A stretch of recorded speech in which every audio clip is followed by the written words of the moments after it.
All right, guys, let's talk about the basics of cervical instability. We went over an anatomy mini series lecture on anatomy that you should understand first. If you haven't watched that, you can go over to that first. But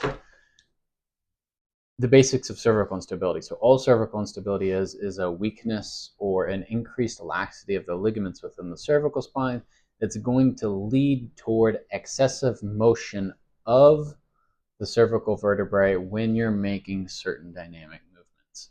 And so cervical instability is going to apply all the way from C0 down to C7. So the first cervical vertebrae down to the seventh cervical vertebrae.